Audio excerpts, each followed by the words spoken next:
Gulls over Depot 3. The porch with the blue chair. Henry Callahan had lived 72 years, and not once in those 7 decades had he expected to wake up bored. Not tired, not sick, not even grumpy. Just plain, hollowed-out bored. Retirement had been pitched to him like a glossy brochure.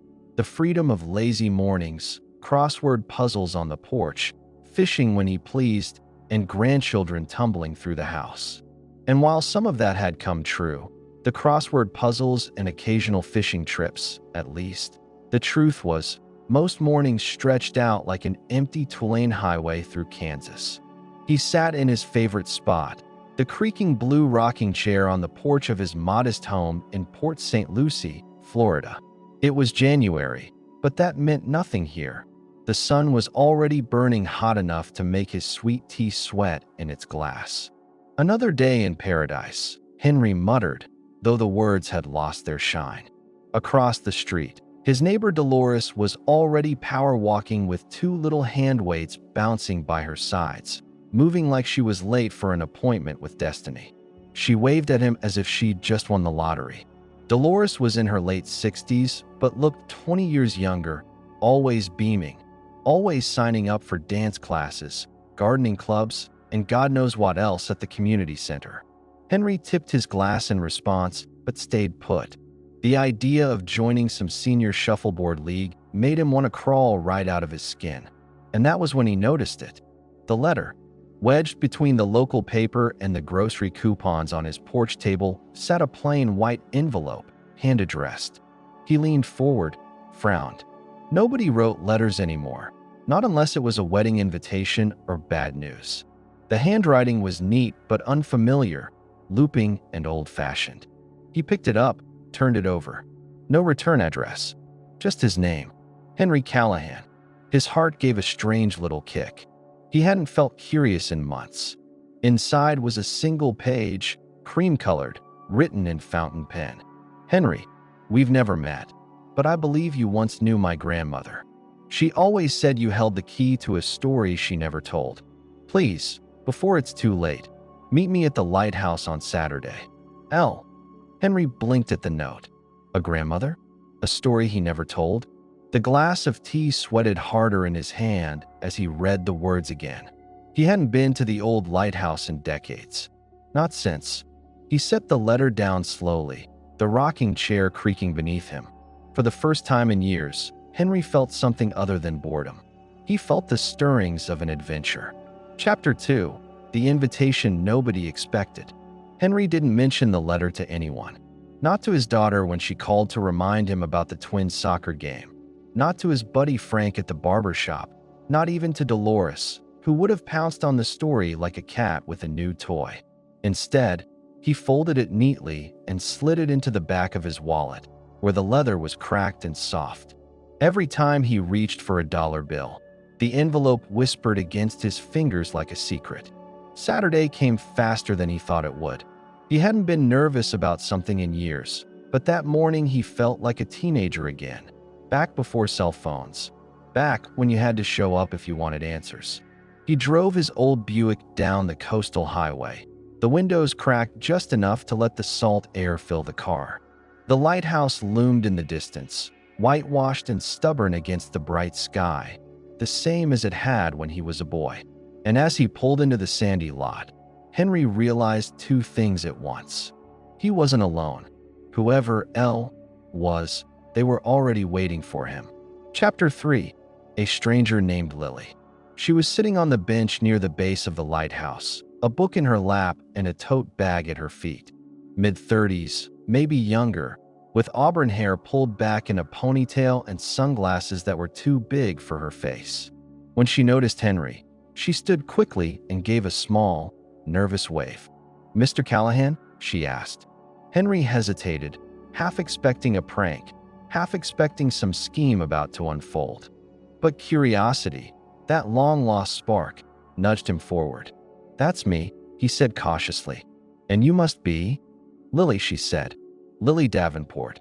The name hit him like a pebble tossed into still water. Davenport. He knew that name, or at least he thought he did. But from where? "My grandmother," Lily continued. was Eleanor Davenport. She passed last year. Henry blinked. Eleanor. The years folded back like an old map. Eleanor with the quick smile, the girl who wore saddle shoes and always carried a notebook in high school. Eleanor, the one who disappeared from his life without explanation after the summer of 1967. She said you had a story, Lily pressed gently. Something she never told us. And she wanted me to find you. Henry's pulse quickened. A story? There were plenty of stories from those years, most of them harmless, but one in particular, one he had buried deep under decades of silence, came rushing back like a tide. And it was the last thing he wanted to talk about. Chapter 4. The Past Knocks Twice. They sat on the bench, the sea breeze lifting the edge of Lily's notebook. She was watching Henry closely, like he was the final puzzle piece of something she'd been working on for years. Henry looked out at the ocean instead. The water was calm, deceptively calm, the way it had been on that night. The night everything had changed. I don't know what your grandmother told you, Henry began slowly. But if she wanted me to tell the story, well, it's not one I share lightly. Then maybe it's exactly the one you should share, Lily said, with a firmness that reminded him of Eleanor herself. Henry gave a short laugh, shaking his head. You don't even know me. For all you know, I could be making it up. But you're not, Lily replied simply. Henry studied her. Smart girl. Persistent. Just like Eleanor. And suddenly, sitting on that weathered bench, with the lighthouse casting its long shadow over them, Henry realized something. He had a choice. He could keep living his days in quiet, comfortable boredom, or he could open the door to the past, no matter what came spilling through. And so he began. Chapter 5. The Summer of '67. Henry's words came slowly, like pulling old boxes down from an attic. Dusty, fragile, but still intact. The summer of '67, he said, staring at the horizon. That's where it all starts. He was 17 then, a kid with more grease under his fingernails than sense in his head. He worked afternoons at Miller's garage, fixing carburetors and learning the language of engines. In the evenings, he'd drive his '55 Chevy down to the pier, windows down, radio blasting the four tops. And that's where he'd see her, Eleanor Davenport. Your grandmother, Henry told Lily, wasn't like the other girls. Most of them wanted jukeboxes and dances. She wanted notebooks and quiet corners. She was different, but she noticed things nobody else did. He remembered the first time she'd caught him sketching a car engine on the back of a diner napkin. Instead of laughing, she'd asked questions. Wanted to know how it worked, why it mattered. Nobody had ever asked Henry why before. They spent that summer chasing things they couldn't name. Drive-in movies, ice cream cones that melted too fast, walks along the beach at midnight. He'd thought it was nothing more than a sweet summer romance. But Eleanor had carried secrets even then. She told me once, Henry said carefully, that sometimes a story is too heavy for one person. That if she ever disappeared, someone had to carry it for her. Lily leaned in, her notebook forgotten at her side. And did she disappear? Henry closed his eyes. The lighthouse beam swept across the water, steady, unchanging, the same as it had all those years ago. Yes, he whispered. She did. Chapter 6. The Vanishing Act. It had been August when it happened. The heat was unbearable, the kind that melted asphalt and made every breath feel like a chore. Henry had driven Eleanor home from the boardwalk one night, laughing about some silly fortune teller who had told them they'd live forever. The next morning, she was gone. Her parents said she went to visit an aunt in Georgia, Henry told Lily. But nobody ever saw her leave. Her clothes were still in her closet, her books still on the shelf, just gone, like she'd stepped out for milk and never came back. He'd asked questions, too many questions, got himself in trouble for poking around. Her parents shut him out. The police brushed him off. Kids ran away all the time, they said. But I knew Eleanor, Henry said firmly. She didn't run. Something happened. Lily's pen scratched across her notebook. What did you do? What do you think I did? I kept looking. For weeks. Months. But the trail went cold. Then I had to move on. College, the draft life. Still, I never stopped wondering. Lily's eyes were sharp, brighter now. My grandmother never spoke about her teenage years. Not once. It was like her life started at 25. Henry looked at her. And you want me to open that door again? After all these years? I think she wanted you to, Lily said softly. Otherwise, why would she have told me to find you? Henry rubbed his jaw, the stubble rasping under his fingers. For 72 years, he had lived with unanswered questions. Now, sitting with Eleanor's granddaughter, it felt like the past was reaching out its hand, asking to be followed. And Henry wasn't sure if he had the courage to take it. Chapter 7: The Lighthouse Secret. Henry tapped the bench with his knuckles, staring at the tower behind them. The night before she vanished, he said, Eleanor made me promise something. She told me to meet her here at the lighthouse a week later. Said she had something to give me, something that mattered. But she never showed. And then she was just gone. The gulls wheeled above them, crying out like hecklers from another age. I came back here for weeks, Henry continued. Sat on these very steps, waiting like a fool. After a while, I figured it was nothing more than a kid's imagination. But then, he stopped. He hadn't told this part in decades, not even to his late wife. Then, one night, he said quietly, I found a notebook tucked behind a loose brick in the lighthouse wall. Eleanor's handwriting, half filled with sketches, notes, and one line written over and over again. Lily's eyes widened. What did it say? Henry swallowed hard, his throat dry. If anything happens, it wasn't by choice. The words hung between them like a ghost. Chapter 8: The Notebook. They went inside the lighthouse, the old door groaning in protest.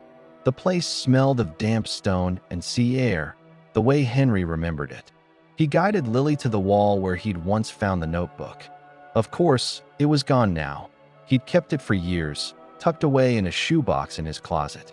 But the memory was sharp enough to cut. I read it 100 times, Henry said. Eleanor mentioned names I didn't recognize. Talked about a package she needed to hide. Said she trusted me if the worst happened. Lily frowned. What package? That's the part one never figured out, Henry admitted.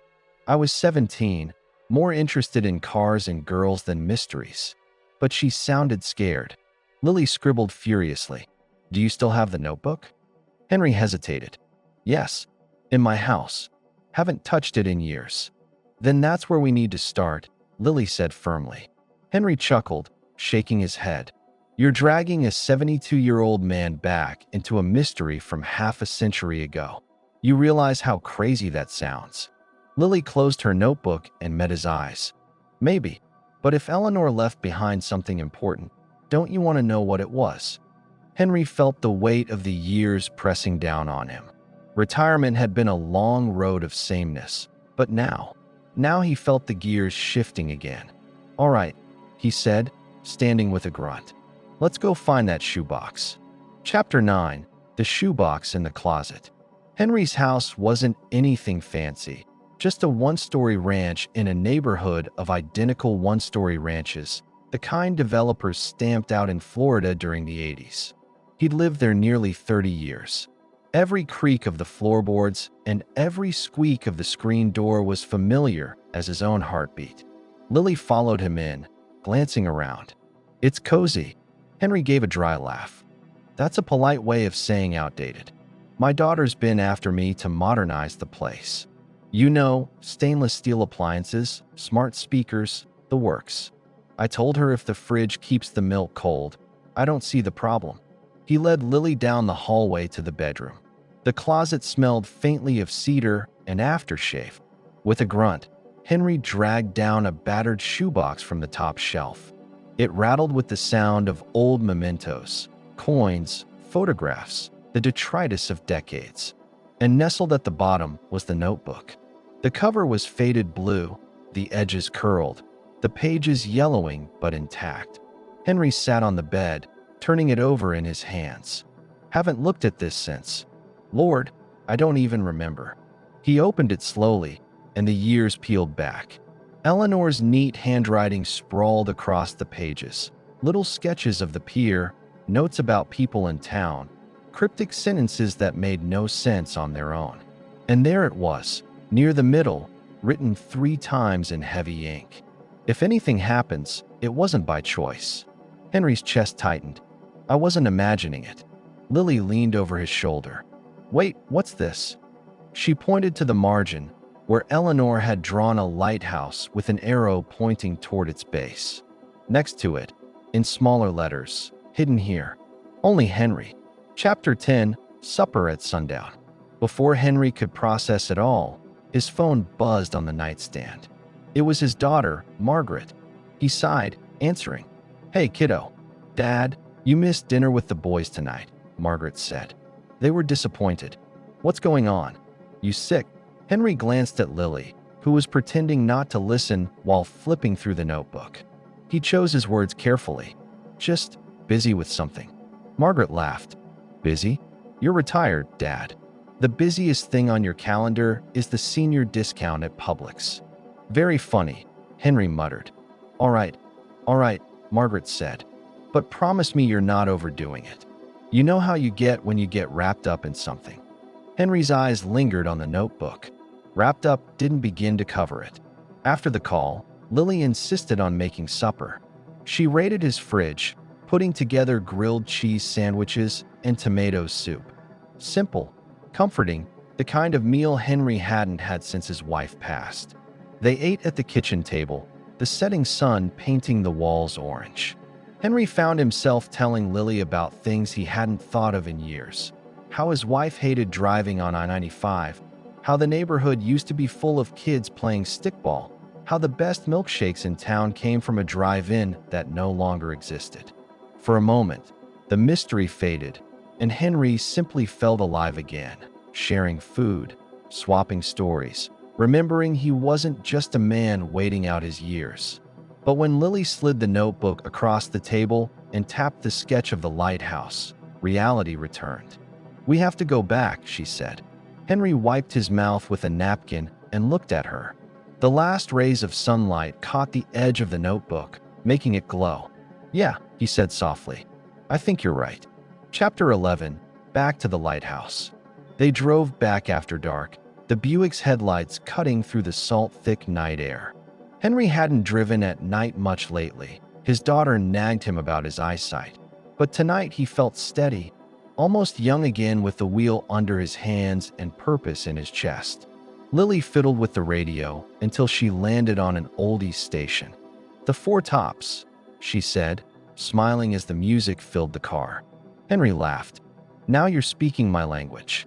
I used to roll the windows down and blast this until my father threatened to rip the radio out of the dashboard. Grandma never mentioned music, Lily mused. She liked to listen more than dance, Henry said. But when this song came on, I swear she tapped her foot under the table. Thought nobody noticed. The memory warmed him, the way an old photo album could. Yellowed, frayed, but still glowing. When they reached the lighthouse, the parking lot was empty except for a lone golf cart, one of those oversized models the retirees used to cruise around town. Its paint job was a garish teal, and Henry knew it instantly. Of course, he muttered. Dolores. Chapter 12, Dolores and the Flashlight. Sure enough, there she was, Dolores from across the street, in her neon sneakers, carrying a flashlight like she was on neighborhood watch duty. Well, if it isn't Mr. Porch Potato himself, she called out. And who's this? A lady friend. Henry groaned. Dolores, what are you doing here? Walking, she said simply. Same thing I do every night. Keeps me young. Can't say the same for you. Out after dark? That's new. Lily stepped in smoothly. We're just doing some research. Dolores's eyes lit up like fireworks. Research? Don't tell me you're into ghost hunting. Half the condo association swears this lighthouse is haunted. Maybe I should tag along. Henry pinched the bridge of his nose. The last thing he needed was Dolores spreading stories around the neighborhood. No ghosts, Dolores. Just old history. Oh, old history's even better, she said, lowering her voice conspiratorially. especially if there's romance involved. Wasn't this lighthouse where you used to bring that Davenport girl? What was her name? Eleanor. Henry froze. The beam of Dolores's flashlight caught his face, and for once, he didn't have a quip ready. Lily leaned forward. Wait, how do you know about Eleanor? Dolores smirked. Honey, I've lived here my whole life. Everybody remembers the Davenport girl. She vanished, didn't she? Whole town talked about it. And Henry here. She gave him a playful nudge with her elbow. Never quite got over it. Henry felt his cheeks burn. Memories he thought he'd buried were suddenly on display under Dolores's flashlight. Lily gripped the notebook tighter. Looks like this mystery runs deeper than you let on, Henry. Chapter 13, The Third Wheel. Henry had always thought of Dolores as harmless, a little too peppy for his taste, always organizing block parties or showing up with homemade banana bread when he least wanted company. But now, with her flashlight beam bouncing across the rocks and her sneakers squeaking with each step, he realized she wasn't leaving. Dolores, he said carefully, this is private business. Private business? She gasped, clutching her chest with mock drama. At the lighthouse? At night? With a mysterious young woman? Henry Callahan, if you think I'm walking away now, you don't know me at all. Lily stifled a laugh. Henry shot her a look that said don't encourage her. The truth was, Dolores had already inserted herself. She followed them right to the lighthouse's base, pointing her flashlight along the wall. You know, she said, my brother swore there were tunnels under this place. Bootleggers in the 20s, that kind of thing. Of course, he also swore he saw Elvis at the diner once, so… Henry sighed. You're going to chatter the whole time, aren't you? Of course, Dolores said brightly. That's how discoveries are made. You talk until somebody says something useful. Lily smiled. I like her. Henry muttered. Figures. Chapter 14, The Brick in the Wall.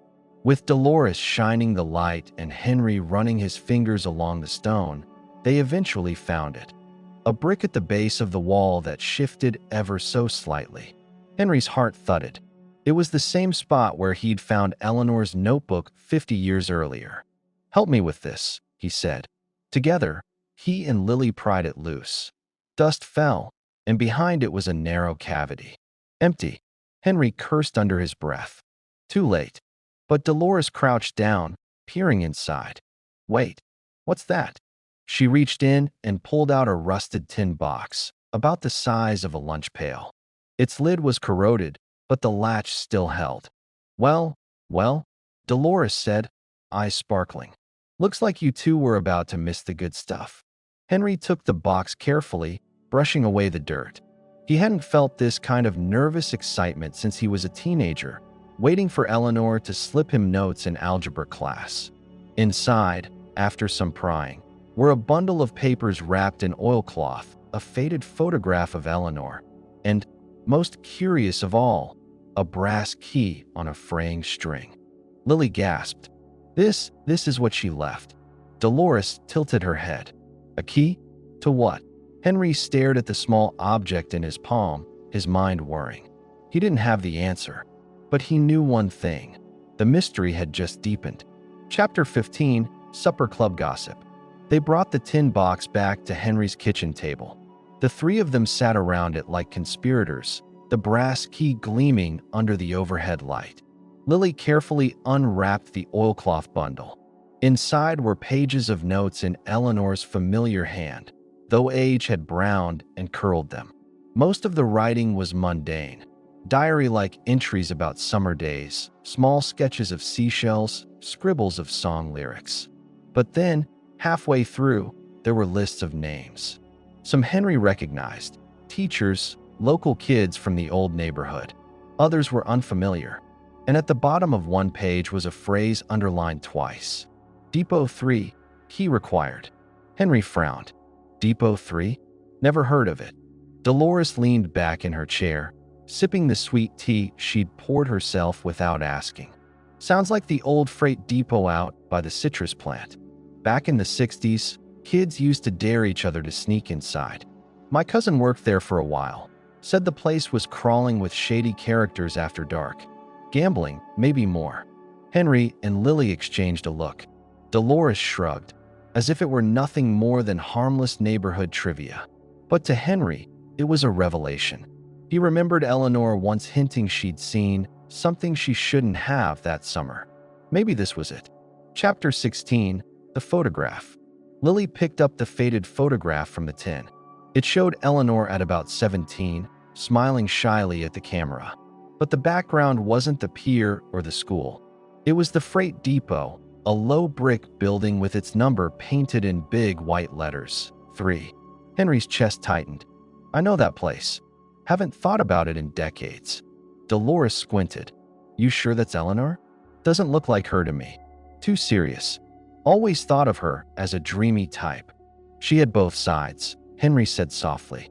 That was the thing about Eleanor. She could be quiet one minute and then look at you like she saw straight through your bones the next. For a moment, his voice faltered, caught between memory and grief. Lily touched the photo. Then this is where we go next. Dolores clapped her hands once. Field trip. I'll pack snacks. Henry groaned. You're not coming. Oh, please. 2 amateurs bumbling into an abandoned depot? You'll need me. I know half the people in this town who ever worked there. And besides, she winked, you need someone to keep you 2 honest. Henry rolled his eyes, but deep down, he knew she was right. Dolores's gossip had just turned into a lead. Chapter 17, The Depot Remembered. The next morning, Henry insisted they stop at the harbor diner before heading to the freight depot. The place hadn't changed in 50 years, same cracked red booths, same black and white photos of fishing boats on the wall, same neon E sign buzzing faintly in the window. Best grits in town, Henry declared as he slid into a booth. Dolores was already waving at half the customers. That's Earl from the Shuffleboard League, she whispered loudly. And that's Millie, still dyes her hair flaming red, bless her heart. Used to be a beauty queen in '62, you know. Lily looked amused. Does everyone know everyone here? Of course, Dolores said. And if they don't, they'll find out before you finish your coffee. The waitress, a woman about Henry's age with a beehive hairdo that had clearly withstood the decades, brought them steaming plates. Well, if it isn't Henry Callahan, she said. Haven't seen you here in ages. You still driving that Buick like it's 1975? Henry chuckled. Runs better than half the new junk on the road. As they ate, Henry found himself remembering how he and Eleanor used to come here after late-night walks. She'd order pie and write in her notebook while he pretended not to stare. The memory was sweet, but it carried a weight now, knowing what had followed. When they finally stood to leave, the waitress called after them. Careful if you're going out by the old depot. Place is nothing but trouble. Always has been. Henry froze. What do you mean? Always has been. The waitress gave him a look. Everybody knows shady business went on there. Ask anyone who grew up here. But you were always mixed up with that Davenport girl, weren't you? She poked her nose where it didn't belong. Dolores smirked at Henry. See? The old crowd remembers more than you think. Chapter 18, The Citrus Plant. By the time they reached the abandoned depot, the Florida sun was already punishing, baking the cracked asphalt. The citrus plant next door had long since closed, its warehouses collapsing under ivy and rust. Once, the smell of oranges had filled the whole town. Now it just smelled of mildew and sea salt. Henry parked the Buick under a drooping palm tree. For a moment, he just stared at the building. Memories swirled, sneaking around here with his buddies, hearing rumors of men who didn't want kids nosing around, Eleanor warning him to keep away. Looks cheerful, Lily said dryly, climbing out. Dolores adjusted her visor and produced a thermos. I brought lemonade. You're welcome. They approached the depot. Its doors were chained, but the side wall had a hole large enough to duck through. Inside, shafts of sunlight cut across the gloom, illuminating broken crates, graffiti, and a half-rotted bench. Henry's pulse quickened. This place hasn't changed. Dolores tapped her chin thoughtfully. My brother swore they used to run cards here. Maybe worse. Town didn't talk about it much, not polite conversation. But Eleanor, she was nosy, wasn't she? Always scribbling in that notebook. Lily crouched near the floor, brushing away dust. There, faint but visible, were numbers carved into the wood. 3. Henry leaned closer. Depot 3. The brass key suddenly felt heavier in his pocket. Chapter 19. Coffee at the pier. Before heading back to the depot that evening, Henry insisted on a detour to the old fishing pier. "Can't solve a mystery on an empty stomach," he said, though really he just wanted to linger somewhere familiar. The pier cafe was barely hanging on, one of those little shacks that sold bait, tackle, and coffee so strong it could peel paint. The tables out front were faded plastic, their umbrellas bleached by decades of sun. Henry ordered a styrofoam cup of coffee and a slice of key lime pie. "Best in the county," he told Lily. "Back when I was your age, this place stayed open all night. Fishermen, kids, drifters. You'd hear the jukebox from half a mile down the boardwalk." He smiled faintly. "Eleanor loved to sit here with a notebook. Said she liked the sound of the water under the planks, like it was whispering to her." Lily sipped her iced tea, listening intently. "You really loved her, didn't you?" Henry stared out at the fishing boats bobbing in the twilight. "First love's a stubborn thing. Doesn't matter how many years stack on top of it. You still hear the music when the song comes back around." Dolores, chewing on a fried shrimp basket, chimed in. "Oh, everyone knew about you too. You couldn't sit at the roller rink without half the town whispering. My mother used to say that Callahan boy's got stars in his eyes and that Davenport girl's going to break his heart."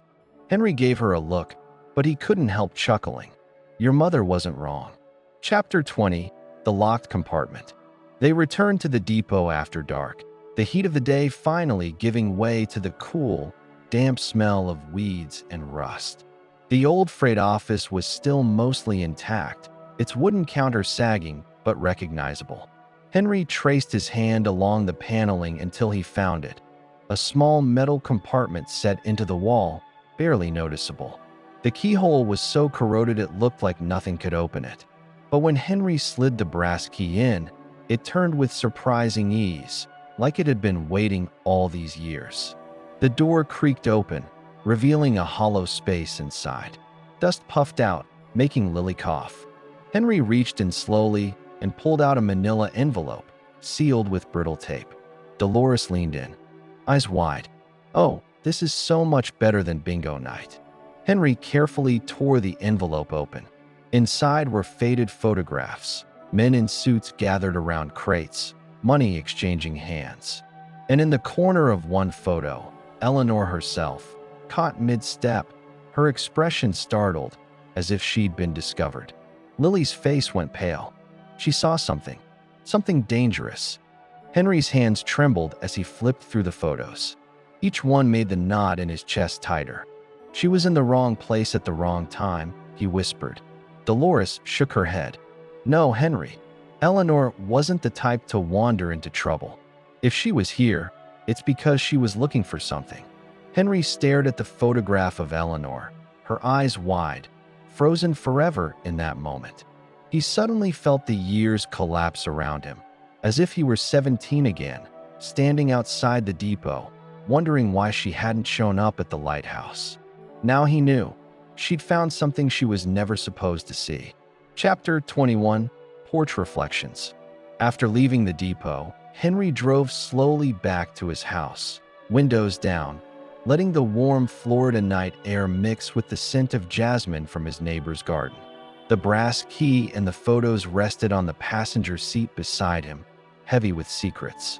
Back home, he sank into his blue rocking chair on the porch, the one that had become a sort of throne over the years.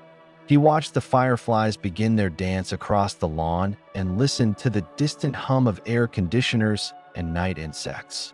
Dolores joined him, balancing a cup of tea and a plate of leftover pie. "You know," she said, "you always take things so seriously. Relax, Henry. Sit. Watch the world move around you." Henry smiled, sipping the tea. "Funny.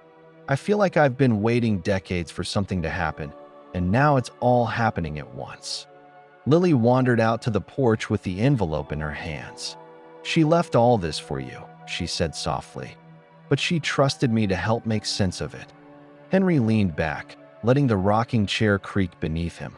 Memories of Eleanor surfaced. Long walks on the pier, her notebooks spilling across diner tables, the smell of salt water and suntan lotion. Even the worry and fear she'd carried felt familiar, like old furniture in the corners of his mind. Dolores shook her head. "You guys make it sound like the whole town's a crime scene. I just came over for pie and gossip." Henry laughed quietly. Gossip is sometimes the only clue we get. Chapter 22, Calls from the Past. The next morning, Henry's phone rang. It was his old friend Frank, still living 2 streets over in the same bungalow he'd occupied since the 70s. "Henry, you old fool," Frank said on the first ring. "I heard you were poking around that old depot again." "What? You trying to get yourself locked up with the ghosts?" Henry chuckled. "No ghosts, Frank. Just old history." "History, yeah? You always did have a taste for trouble. Remember when you tried to race that 55 Chevy against a 67 Mustang down Main Street?" Henry winced at the memory. "Don't remind me. That car is still sitting in my garage with its pride hurt." Frank laughed. "Anyway, just checking in. If you need backup, you know I'm only a block away. Or if you need a snack. My wife made her lemon bars today." Henry hung up, smiling. Life had become a quiet rhythm of small joys and reminders of the past. But now, with Eleanor's mystery tugging at him again, the calmness felt temporary, a pause before the next revelation.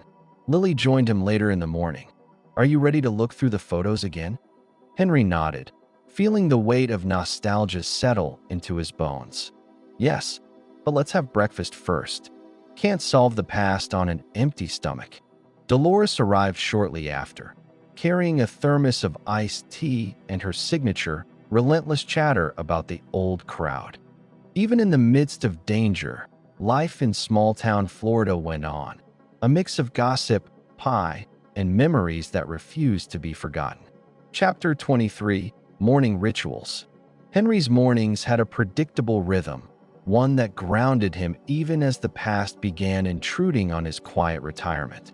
He woke early, before the sun fully crested the horizon, and shuffled into the kitchen in his worn slippers. The coffee pot hissed and gurgled, filling the room with the familiar scent that had always made him feel like he was exactly where he belonged. Dolores, as usual, was already up. Somehow she always managed to appear early, peeking through the blinds, waving, or stopping by with an extra cup of sugar. "You're going to need energy today," she said, brandishing a plate of bacon and overcooked eggs. "I hear there's more sleuthing to be done." Henry chuckled. "You do realize I'm retired, right? My main responsibility used to be watching TV at 6 p.m. and complaining about the weather." Lily poured herself coffee and smiled. "Maybe retirement doesn't mean doing nothing. Maybe it means finally doing what really matters." Henry shook his head, but inside he agreed. Eleanor's mystery was tugging at him in ways he hadn't felt since he was 17. After breakfast, he went through his old routines, feeding the stray cats along the fence, watering the hibiscus, checking the mailbox for the daily paper. The small gestures made him feel alive, and he realized that living a quiet life didn't mean forgetting the past. It meant holding it in one hand while exploring what was still possible. Chapter 24, Friends in the Neighborhood. Later that morning, Henry decided to swing by the community center. It was the hub of their neighborhood, shuffleboard courts, a small library, and a bulletin board full of announcements for bingo nights, bridge games, and potlucks. "Henry," called Earl, waving from the shuffleboard court. "You're late, and I thought I'd finally convince you to join us. Don't tell me you're sulking over some long-lost girlfriend from 50 years ago." Henry laughed. "Not sulking, just remembering." Earl smirked. "Ah, the two are practically the same thing around here. Remember the time you and Eleanor staged that race down Main Street in your Chevy? Half the town thought it was a parade." Dolores, who had tagged along, chimed in. "I remember. And don't forget the tire swing incident at Miller's Park." Kids were crying. Parents were hollering. Classic Henry. Henry shook his head, smiling despite himself. You make it sound worse than it was. But hearing the stories from old friends reminded him that life had been full, colorful, and sometimes messy. These were the people who knew him, who had shaped the rhythm of his small-town world, who could fill in pieces of Eleanor's story in ways that newspapers and police reports never could. He realized that Dolores, with her relentless gossip and boundless curiosity, was like a living archive. Every comment she made, every offhand remark about the old crowd, could be a clue. Chapter 25. Afternoon on the porch. The afternoon sun slanted through the Spanish moss hanging from the live oaks, painting the sidewalk in dappled gold. Henry sank into his blue rocking chair on the porch, the wood worn smooth over decades, and took a deep breath. The smell of salt and jasmine mingled with the faint tang of freshly cut grass from the neighbor's yard. Dolores arrived, of course, carrying a thermos of sweet tea that rattled slightly as she walked. "You're going to need this," she said, plopping down in the wicker chair beside him. "I don't trust you two to survive on coffee alone." Henry chuckled. "Some things haven't changed, like your persistence." Lily settled in on the porch steps with Eleanor's photographs, brushing off the faint grit from the depot. She handed one to Henry. It was Eleanor standing beside a man Henry vaguely recognized, his sun-creased face familiar from long ago fishing tournaments. Henry squinted.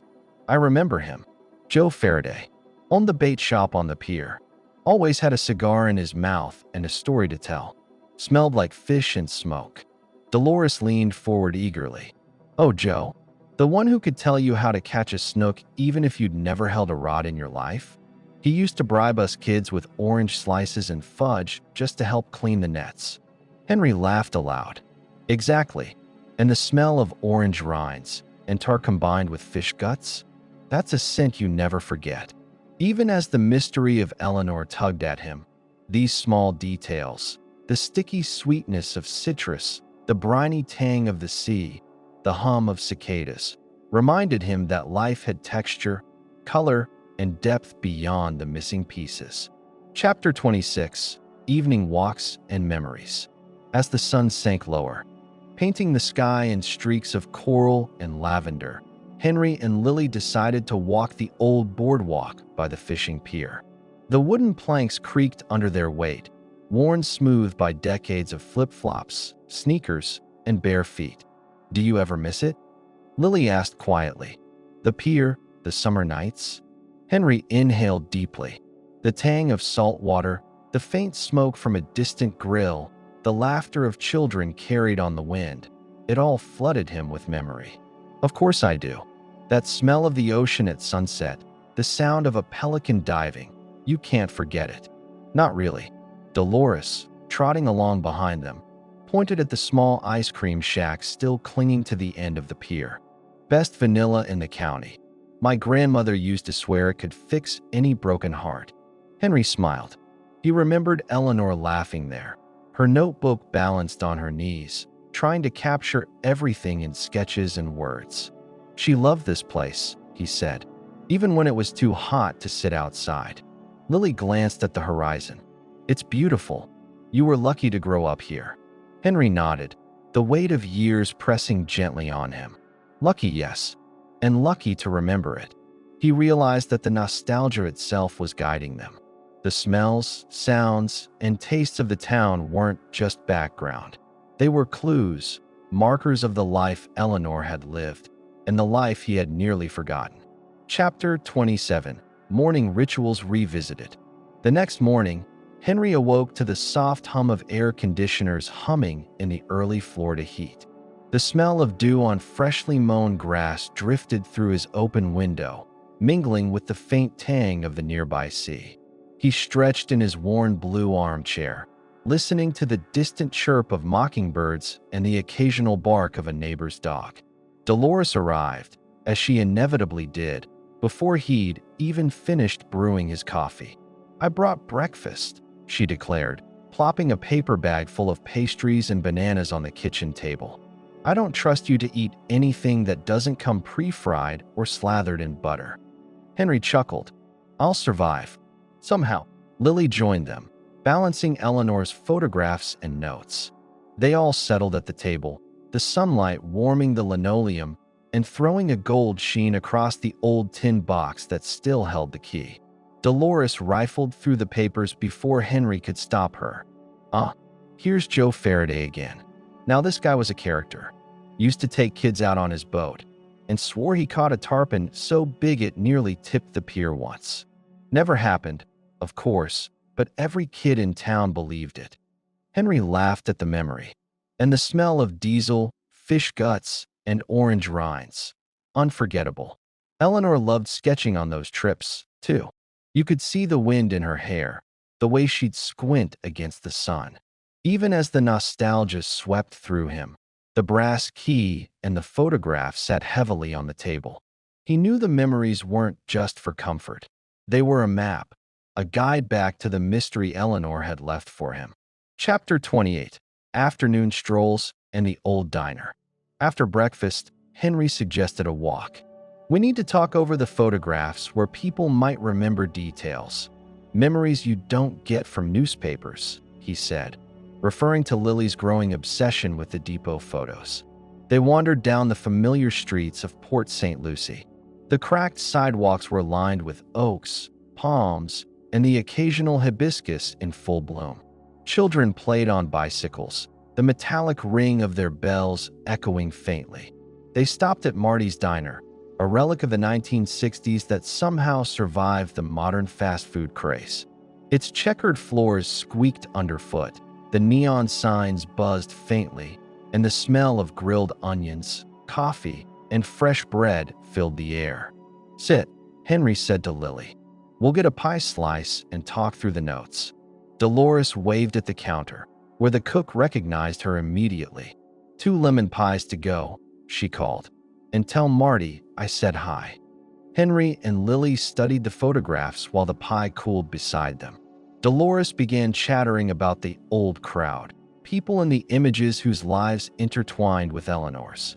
She recounted stories of Joe Faraday, the pier fisherman, and even the retired postal clerk who once saw someone sneaking into Depot 3 late at night.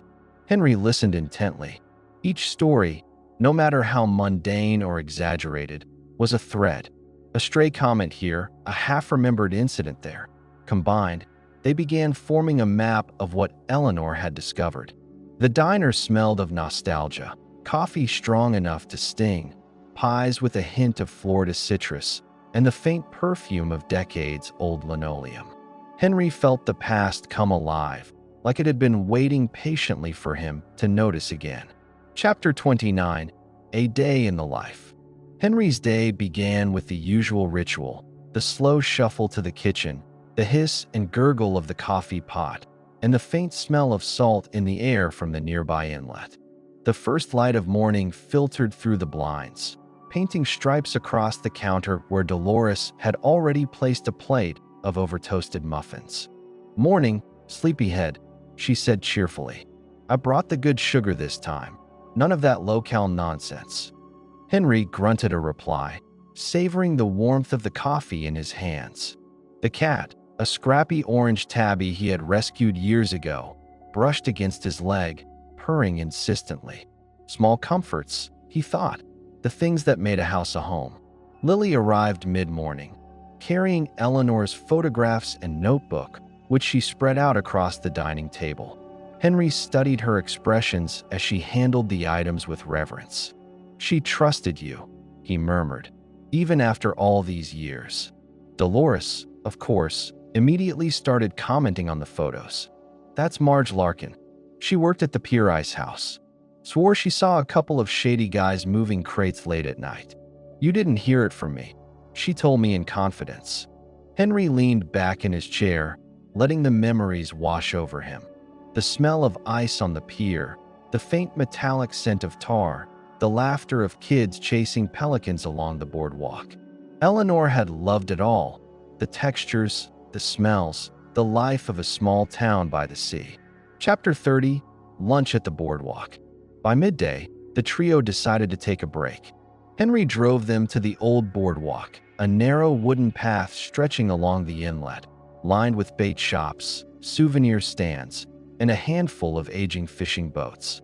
The wood creaked underfoot, the smell of salt and seaweed mingling with fried fish from the small cafe at the end. "I used to come here almost every weekend," Henry said, stopping near a faded bench.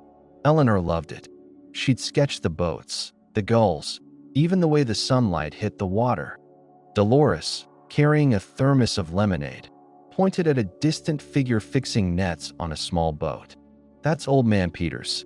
Used to fish with your dad, Henry, back when you were knee-high to a grasshopper. He knows everyone who ever worked at the depot." Henry's pulse quickened. Maybe Peters could fill in gaps about Depot 3. Who was there the night Eleanor disappeared? What she saw? What she might have discovered? They sat on the bench, eating sandwiches and watching the boats sway gently in the current. The boardwalk smelled of salt, tar, and fried food, and Henry felt a profound connection to the life he had nearly let slip past him. Small towns, he realized, were made of these moments. The smells, the sounds, the people who remembered, and the rhythms of days that seemed ordinary until you remembered them. Chapter 31: Evening Calls and Preparations. Back at home, Henry made calls to old friends. Frank, still living 2 streets over, laughed heartily when Henry recounted Dolores's relentless commentary. "That woman never stops talking, does she?" he said. "But sometimes, Henry, the talking is the important part." Henry smiled. Even the seemingly trivial gossip, who worked at the depot, who saw what was forming a web.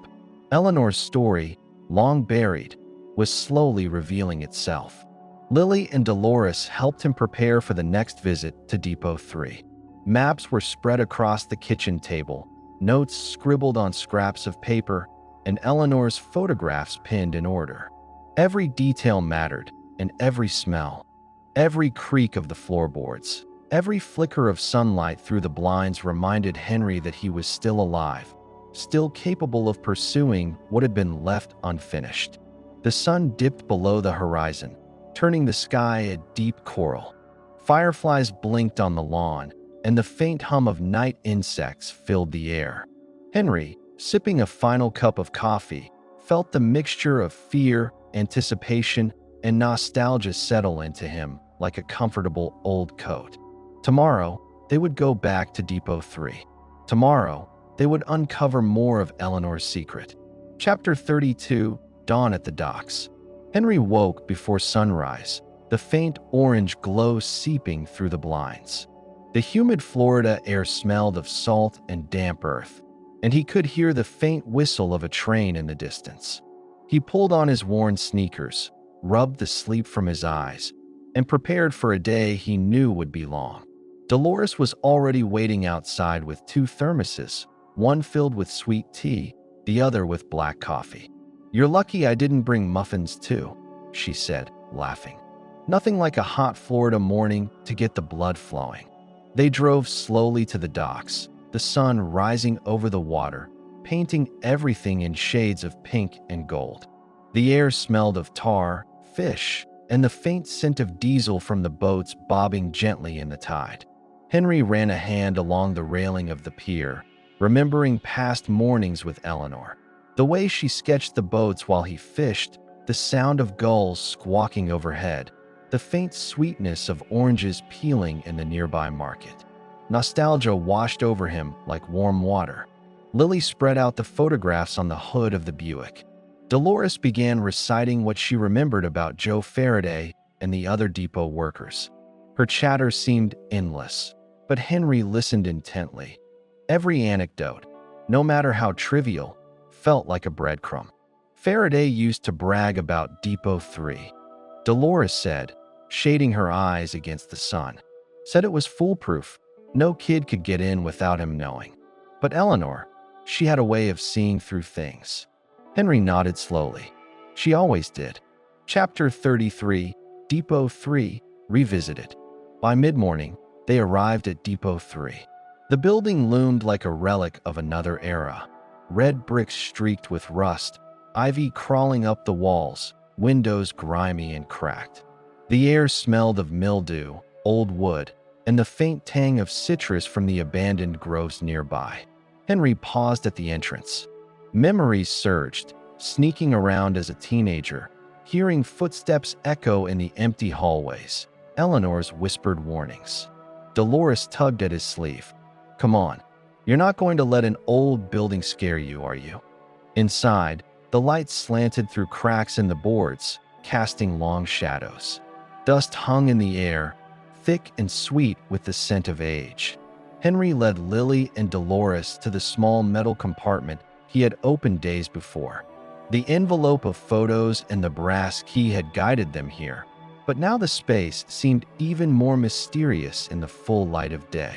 Lily carefully examined the photographs again, pointing out details Henry had missed: a shadow behind a crate, a glint of metal in a man's hand, the unmistakable outline of someone moving quickly across the background.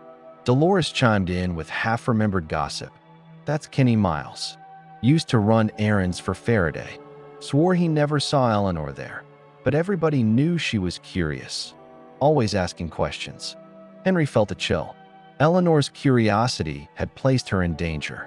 Dolores's chatter, light and humorous, had now become a key part of unraveling the past.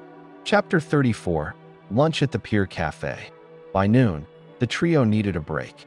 They returned to the Pier Cafe, where the smell of fried fish, coffee, and sun-warmed bread filled the air. The boards creaked under their weight, and the hum of conversation mixed with gull cries and the distant lapping of water against the dock. Henry ordered a plate of fried shrimp and a slice of key lime pie. Dolores insisted on sweet tea, while Lily sipped ginger ale, scribbling notes from their morning investigation. As they ate, Dolores recounted stories of other locals: old fishermen, boardwalk vendors, and employees who might remember strange arrivals at Depot 3. Every anecdote, seemingly trivial, began forming a mosaic, a picture of Eleanor's world, the people she trusted, and the adults who may have sought to cover up her discoveries. Henry closed his eyes for a moment, inhaling the familiar smells and savoring the tastes. Each bite of pie, each sip of tea, each creak of the pier brought him closer to his youth, to Eleanor, and to the mystery he had spent decades avoiding. Chapter 35: Afternoon Shadows. After lunch at the Pier Cafe, Henry, Lily, and Dolores returned to Depot 3. The sun hung low in the sky, sending shafts of golden light through the broken windows and cracks in the wooden floor. The air smelled of mildew and rust, mixed faintly with the tang of citrus from the nearby groves, a lingering reminder of summers past. Henry ran his fingers over the metal door of the hidden compartment, feeling the slight grooves that time had etched into it. He inserted the brass key and turned it slowly. The latch gave with a soft click, and he pulled open the door. Inside lay another stack of envelopes, carefully wrapped in oilcloth. Eleanor's handwriting peeked out from the top, neat and deliberate. Henry's pulse quickened. She had left more than photos, more than a memory. Dolores leaned forward, whispering conspiratorially, "I'll bet half the old crowd didn't even notice she was snooping around. They thought she was just another curious teenager." Little did they know. Henry shushed her, but inwardly, he knew she was right. Every seemingly trivial anecdote Dolores recalled about Joe Faraday, Kenny Miles, and the depot employees was a thread woven into Eleanor's secret tapestry. Chapter 36: The Alley Behind the Depot. After cataloging the envelopes, Henry led them to the alley behind Depot 3. The air smelled of wet wood, old paint, and the faint tang of the nearby inlet. The shadows stretched long across the cracked asphalt. Henry paused at a faded mural on the wall, peeling paint depicting oranges, a fishing boat, and a lighthouse in the distance. "Eleanor used to stop here," he said softly. "She liked the colors, the textures. Said she felt like the world had hidden messages if you looked close enough." Lily examined the mural, tracing her finger along the faded lines. Maybe these aren't just decorations. Maybe they're clues. Dolores, as ever, interjected with gossip. Old man Peters swore he saw people hiding crates back here at night. Swore he'd never tell a soul. Wonder what Eleanor saw. Henry felt the weight of memory pressing down. The smell of tar, salt, citrus, the whisper of cicadas, all mixing with the thrill of discovery. Eleanor had been here, investigating something dangerous. And now, decades later, he and Lily were following the trail she left behind. Chapter 37, Sunset Reflections. As the sun sank below the horizon, Henry, Lily, and Dolores sat on a fallen crate behind the depot. Fireflies blinked on the overgrown weeds, and the distant hum of air conditioners and cicadas filled the evening air. Henry pulled out the brass key, holding it in the fading light. "She trusted me with this," he whispered, "even when I was too young to understand." Dolores leaned back, sipping her iced tea. Trust is a funny thing. Sometimes it's the gossip you don't hear, the stories you stumble on, that show you what people really meant. Lily traced the edges of the photographs. "We're close, Henry. I can feel it." The three of them sat in silence, listening to the evening, the faint sound of waves, a distant train whistle, the rustle of palm fronds. The sensory world of small-town Florida had always been part of Henry's life, and now it was guiding him to the answers Eleanor had left behind. Epilogue, Twilight Reflections. The sun dipped low over Port St. Lucie, casting long shadows across the boardwalk, the fishing pier, and the familiar streets Henry had known all his life. The humid air smelled faintly of salt, jasmine, and citrus from the old groves, mingling with the faint aroma of dinner cooking from neighbors' homes. Henry sat on his porch, rocking slowly in the blue chair that had been part of his life for decades. The brass key and Eleanor's photographs rested neatly in a box beside him. Lily leaned back in the wicker chair across from him, scribbling a few last notes in her journal before finally setting it aside. Dolores shuffled over with her thermos of sweet tea and a plate of leftover key lime pie. "Well," she said, plopping down beside him, "you finally solved the mystery. Or at least the part that didn't try to get you killed." Henry chuckled, shaking his head. "I didn't solve it. I just followed her trail and learned a lot about the people around me in the process." Dolores nodded sagely. "See, sometimes it's not about the mystery itself. It's about the journey, the memories, and the stories. That's what sticks." Henry closed his eyes for a moment, listening to the familiar sounds of his neighborhood, the faint hum of air conditioners, the distant chatter of children playing, the rustle of palm fronds in the evening breeze. He remembered Eleanor smiling at the pier, the feel of her notebook under her arm, and the curiosity that had guided her every step. Lily leaned forward, brushing the edge of the photographs. "It's incredible," she said softly. "Even after all these years, we can still piece together who she was and what she cared about. It's like the town itself has been waiting for someone to remember." Henry opened his eyes and gazed out over the yard, where the fireflies began their nightly dance. The world felt alive, rich with memory and texture. The smells, the sights, the sounds of the Florida coast that had shaped him. He sipped his tea, savoring the sweetness and the faint tang of lemon. Dolores crunched on her pie, humming a tune from decades ago. Lily smiled quietly, the notebook now safely tucked away. For the first time in years, Henry felt both the weight of the past and the warmth of the present. Eleanor's mystery had been part of his life for so long, but now it rested peacefully, like the calm tide against the pier. And Henry knew that the stories, the memories, and the people of his small town, both past and present, would carry her spirit forward. As twilight deepened into night, Henry rocked gently, listening to the cicadas' song, the faint splash of waves, and the occasional distant laughter from the boardwalk. He realized that life, even in its quiet routines and small moments, was rich with meaning, and that some mysteries, though unresolved, could still leave a trail of beauty, memory, and love. He smiled, breathing in the warm Florida night. And in that moment, he was home.